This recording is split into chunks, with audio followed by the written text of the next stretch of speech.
여러분 안녕하십니까? 오늘이 벌써 25일이군요. 그러니까 사흘 전 22일에 열렸던 국힘당 윤리위에서 다시 2주 뒤인 7월 7일로 날짜를 한 2주간 연기한 데 대해서 여러분들 지금 어떻게 보고 계십니까? 일단 참고인으로 불려 들어갔던 김철근은 징계 대상자로 체인지 되었더라고요. 이걸 두고 해석들이 정말 많습니다만은 그러나 분명한 것은 성상납 증거인멸효사, 이건 기본상에서 인정이 되었다는 뜻이 아니겠습니까? 그렇게 해서 김철근이 징계를 받게 되면 이 김철근이야 누가 봐도 종범이니까 주범인 이준석도 100% 빠져나가지 못한다는 주장이 아주 많아요. 그러면서 이제 그 박지원 같은 분들은 이렇게 짐작하더라고요. 이건 이준석한테 기회 내지 시간을 조금 주는 것이라고 말입니다. 그러니까 조금은 배려해주는 뜻에서 스스로 당대표직에서 내려오는 선에서 이 일을 마무리 짓자는 뜻이 다분하게 깔려있다는 거예요. 정말 그럴까요? 그리고 정말 이준석은 스스로 알아서 사퇴를 할까요? 저는 할 것이라고 봅니다. 제가 보기에 이준석에게는 두 가지의 태도가 있죠. 하나는 대개 한 2, 3일을 앞두고 당대표직에서 전격적으로 사퇴를 함과 동시에 아주 탈당까지 해버릴 가능성도 있죠. 왜냐하면 탈당까지 해버리면 바로 윤리위 징계 자체를 무산시켜버릴 수 있기 때문인 것입니다. 그러나 만약 그러지 않고 그냥 사퇴만 하고 당적은 그대로 국힘당에 계속 둬두고 있으면 징계는 여전히 진행될 수밖에 없으니까요. 때문에 아주 당적까지 버림으로써 징계 자체를 진행하지 못하게 만들므로써 이준석은 성상납 또는 성상납 증거인멸교사했다는 그 이유로 징계를 받은 적이 있었다는 그런 오명을 덮어쓰지 않을 수가 있기 때문인 것입니다. 생각해보세요. 징계가 중징계가 내려지든 아니면 그냥 경고 수준에서 경징계가 내려지든 그렇게 해서 당대표직을 계속 유지하더라도 일단 성상납 또는 금품수수 또는 성상납 증거인멸교사 이런 딱지가 달린 징계를 받았다는 기록이 남게 될 경우 이건 그야말로 정치인으로서는 끝장이 난 것이 아니겠습니까? 절대로 공천부터 받을 수가 없게 되니 말이에요. 그러나 당대표직을 사퇴하고 아주 탈당까지 해버린다면 징계 자체가 진행되지 못하죠. 이준석을 붙잡고 있는 소위 이른바 젊은 2030이라고 불린다는, 그런데 저는 그걸 그렇게 믿지 않아요. 정말 극소수의 이를테면 김용태 같은 박민영 같은 이런 철없는 거의 망나니 같은 일베들이 이준석에게로 몰려들지는 몰라도 그건 정말 그야말로 한 줌에 불과한 것입니다. 저는 100% 준석맘으로 불리곤 하는 정미경이나 또는 요즘은 준석 아빠도 생겼다고 하더라고요. 김기현을 가리킨 것 같습니다. 그리고 또 성일종이나 홍영표 같은 자들 다 포함하여 저는 이런 사람들을 어느 누구라도 단 한 자라도 이준석을 따라서 함께 나갈 사람은 없을 것이라고 봅니다. 그렇지만 이준석이 탈당하게 될 경우 여기에는 유승민이 함께하게 될 가능성이 아주 크죠. 만약 그렇게 될 경우 상황이 달라지죠. 최소한 스스로 이준석기로 자처했던 하태경은 이준석을 따라 나갈지도 몰라요. 그리고 또 유승민이 무리들로 현재 원내에 있는 유이동이나 김웅이나 그리고 또 원내에서는 지상욱, 오신환 이런 자들을 두루 합치면 원내에서는 한 3명에서 5명 정도, 그리고 원내에서는 오신환이니 정병국이니 이해훈이니 이런 사람들까지 모두 합쳐서 한 10명 정도는 넉넉하게 규합이 될지도 모르겠어요. 그리고 특히 김철근도 빠뜨릴 수가 없죠. 이미 이준석이라는 이 도적배에 함께 올라 가장 먼저 도적으로 몰려 지금 당장 목이 떨어지게 생긴 김철근은 이제는 정치 생명을 완전히 종쳤습니다. 이 친구는 아마 이제는 전계를 떠나지 않으면 안 될 거예요. 제 짐작이긴 합니다만은 이준석을 대신해서 죄를 대신 덮어쓴 그 대가를 김철근은 틀림없이 이준석으로부터 금전적으로 보상을 받게 될 것입니다. 만약 이준석이 단 한 푼도 내놓지 않아 보세요. 또는 이미 그 7억 원짜리 각서 속에 7억 원까지는 몰라도 최소한 2, 3억 정도는 김철근에게 대가로 이미 지불했을 가능성도 아주 큰 것입니다. 만약 그게 아니라면 김철근이 뭘 보고 자기의 정치 생명까지 내버릴 정도로 이준석을 지켜주고 있겠습니까? 물론 이준석을 살려내야 나중이라도 반드시 자기에게 다시 또 기회가 생긴다는 그런 희망에 의해서 지금 이 지경까지 온 것이긴 하겠지만, 그러나 지금 보면 김철근은 틀림없이 느끼고 있을 거예요. 자기 자신은 물론이고 이준석까지도 이번에는 아무래도 버텨내지 못하겠구나 이런 생각이 드는 순간 이준석과 김철근이 사이에서는 또 다른 교역이 진행될 가능성이 아주 큰 것입니다.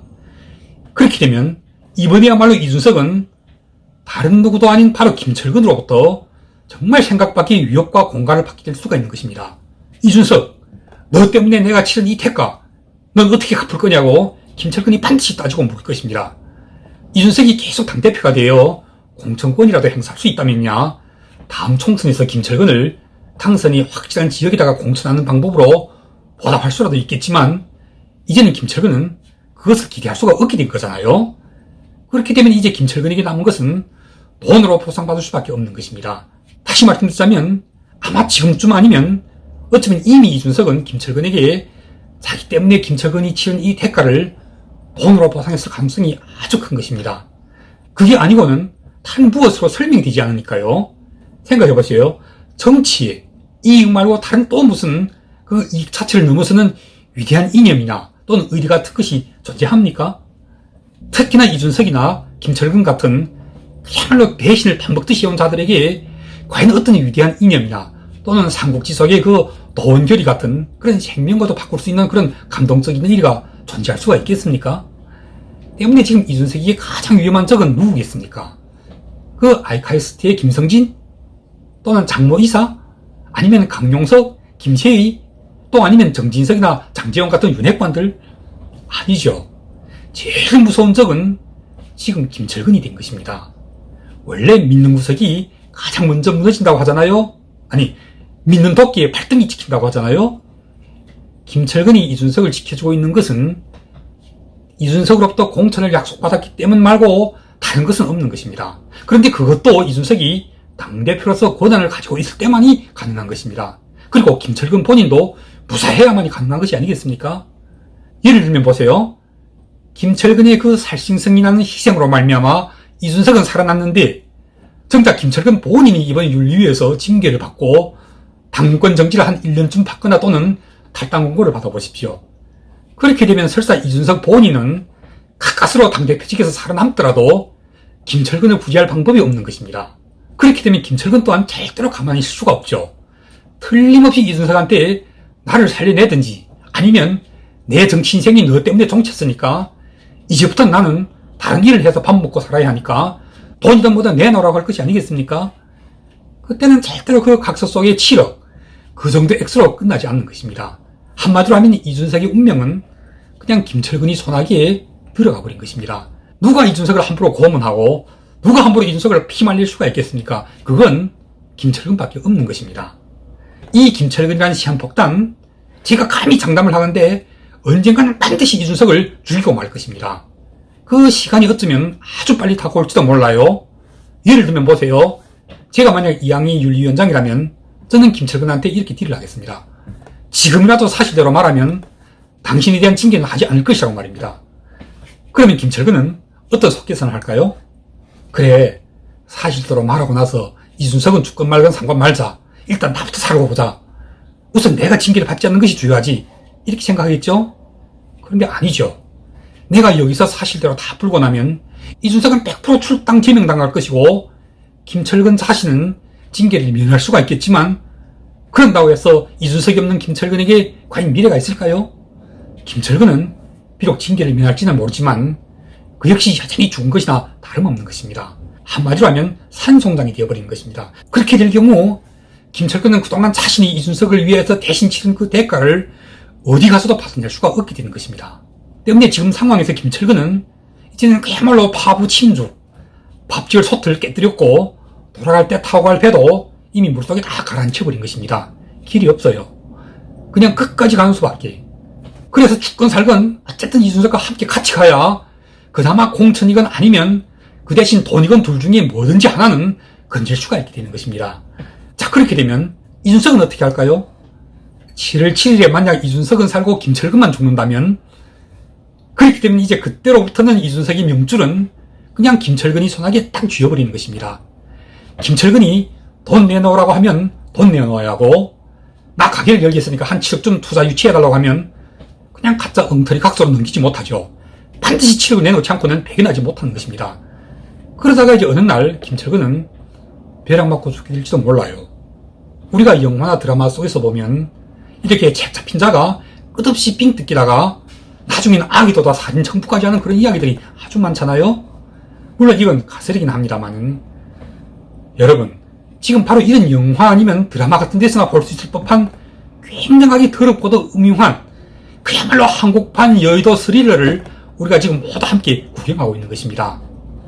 그런데 더 기가 막힌 것은 법치주의를 숭상하는 검찰총장 출신의 대통령이 집권하고 있는 이 집권여당의 당대표라는 자와 이 자의 정무실장이라는 자가 이 공포스러운 범죄 영화 속의 주인공이라는 사실 말입니다. 마무리하겠습니다. 여러분들은 혹시 촛불을 켜보신 기억이 있으십니까? 촛불이 다 타서 이제 거의 마감 끝머리까지 내려가게 되면 갑자기 훨씬 더 밝아집니다. 왜냐하면 초가 다 녹아내리고 마지막으로 남은 심지가 다 들어가면서 탁탁 소리까지 나는데 그때 심지 주변에 녹아내려 있는 마지막 촛물까지 다 끌어올리고 나서는 그 촛불이 죽게 되는 겁니다. 그 죽을 때 마지막으로 발산하는 빛이 그렇게 더 강렬해지는 것입니다. 같은 경우에요, 우리가 보통 아침에 솟아오르는 태양을 가리켜 찬란하게 빛나는 아침 노을이라고 표현하지만 저녁에 쓰러지는 서양 또한 아침 노을 못지않게 열렬하게 불타다가 서서히 또는 아주 갑작스럽게 사라지고 나는 것입니다. 이걸 분류해서는 보통 회광반조라고 부릅니다. 의학에서는 터미널 루시디티, 무슨 뜻이냐면 사람이 사망 직전에 가끔 갑자기 제정신이 번쩍 드는 현상이 종종 일어나곤 합니다. 보통 한 사망 일주일 전 또는 5일 전에 이런 현상이 일어나는데 병원에서는 이런 현상이 일어날 수 있다고 가족들한테 미리 알려줘요. 그래서 많은 경우 가족들은 이 기회를 타서 불이 나게 유언을 듣거나 또는 유서도 받아두곤 하죠. 그런데 이런 걸 모르는 사람들은 어머 다시 살아났냐고 좋아해요. 그런데 그게 얼마를 못 갑니다. 한 닷새나 일주일쯤 뒤에는 바로 죽게 되는 것입니다. 그런데 이건 의학에서 나오는 이야기고 우리가 보통 소설이나 또는 영화 같은 데서 가끔 볼 수 있듯이 칼이나 또는 총에 맞은 주인공이 다 죽게 된 마당에서 갑자기 뛰어일어나 최후의 일전으로 상대방을 쓰러뜨리는 걸 보이시나요? 그럴 때는 그걸 의학용어로 부르지 않습니다. 의학에서 터미널 루시디티라고 부르는 이 현상을 문학술에서는 최후의 발악이라고 표현합니다. 즉 최후의 발악은 루시디티 동의어가 되겠죠. 이판사판인 상황에서 수단과 방법을 가리지 않고 최후 발악을 하는 거예요. 그렇게 처절하게 막 몸부림치면서 싸워서 이기고 나면 이기고 난 뒤에 바로 얼마 지나지 않아 그 자신도 서서히 눈을 감고 마는 것입니다. 여러분, 지금 우리가 바로 그걸 보고 있는 것입니다. 공정과 상식을 슬로건으로 내건 검찰총장 출신 대통령 윤석열의 그 법치주의를 시험에 빠뜨린 이 나라 집권여당의 윤리위가 2022년 6월 22일부터 7월 7일까지 성상납 및 금품수수 및 증거인멸 교사로 구설수에 올라있는 이준석이라는 이 30대의 젊은 당대표의 정치인생에다가 터미널 루시디티, 즉 2주간이라는 회광반조의 시간을 마련해 놓은 것입니다. 이 2주간의 시간 동안에 이준석이라는 한 대의 촛불이 그 마지막 기름까지 끌어올리면서 심지까지 다 태워가면서 정말 창궐하게 끝까지 최후발악을 하고 있는 것입니다. 그 촛불 심지가 탁탁 하고 소리까지 내가면서 마지막 기름을 끌어올리듯이 말입니다. 때문에 여러분들, 우린 지금 얼마나 행운스럽습니까? 우리는 한국의 정치사에서 그야말로 100년에 한두 번이나 있을까 말까한 그런 터미널 루시디티, 이걸 영어로는 그냥 서지라고 부릅니다. 스펠링이 surge, 급상승한다는 뜻이에요. 그러니까 지금은 이준석에게 있어서는 서지 타임인 것입니다. 한마디로 하면 법치주의 대통령 윤석열과 성상납 당대표 이준석의 그 불타는 서지 타임, 이렇게 이 두 사람을 함께 엮어서 부른다고 윤석열 대통령의 지지자들은 절대로 노여하지 마시기 바랍니다. 왜냐하면 이 성상납 당대표 이준석을 여기까지 오게 만든 그 장본인이 바로 검찰총장 출신 대통령 윤석열 본인이기 때문인 것입니다. 이 책임에서 윤석열 대통령은 절대로 빠져나가지 못합니다. 이준석의 모든 소란, 그것은 윤석열 대통령이 책임져야 하는 것입니다. 그럼 오늘 방송은 여기까지 하겠습니다. 아주 빠른 시간 내에 다시 또 찾아뵙겠습니다. 감사합니다.